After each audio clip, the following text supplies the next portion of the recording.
রসূলুল্লাহ সাল্লাল্লাহু আলাইহি ওয়াসাল্লাম বনি ইসরায়েলের ৩ ব্যক্তির একটি ঘটনা শোনান। একবার ৩ জন ব্যক্তি পথ দিয়ে যাচ্ছিল। হঠাৎ ঝড় বৃষ্টি শুরু হলে তারা পাহাড়ের একটি গুহায় আশ্রয় নেয়। কিন্তু হঠাৎ পাহাড় থেকে একটি বিশাল পাথর গড়িয়ে পড়ে গুহার মুখ বন্ধ হয়ে যায়। তারা বের হওয়ার কোনো পথ না পেয়ে একে অপরকে বলল, আজ আমাদের বাঁচার কোনো উপায় নেই যদি না আমরা আমাদের জীবনের সবচেয়ে ভালো কোনো কাজ অর্থাৎ আমল দিয়ে আল্লাহর কাছে দোয়া করি। প্রথম ব্যক্তি, সে বলল, হে আল্লাহ, আমার বৃদ্ধ বাবা মা ছিল, আমি তাদের আগে আমার স্ত্রী সন্তানদেরও খাবার দিতাম না। একদিন আমার ফিরতে দেরি হয় এবং তারা ঘুমিয়ে পড়ে। আমি দুধের পেয়ালা হাতে সারা রাত তাদের শিয়রে দাঁড়িয়েছিলাম, অথচ আমার বাচ্চারা খিদের জ্বালায় পায়ের কাছে কাঁদছিল। আমি তাদের জাগানো পছন্দ করিনি।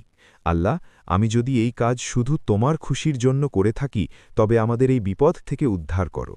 তখন পাথরটি সামান্য সরে গেল, কিন্তু বের হওয়ার মতো জায়গা হল না। দ্বিতীয় ব্যক্তি, সে বলল, হে আল্লাহ, আমার এক চাচাতো বোন ছিল যাকে আমি খুব ভালোবাসতাম। একসময় সে খুব অভাবে পড়ে আমার কাছে টাকা চায়। আমি তাকে কুপ্রস্তাব দিই এবং সে বাধ্য হয়ে রাজি হয়।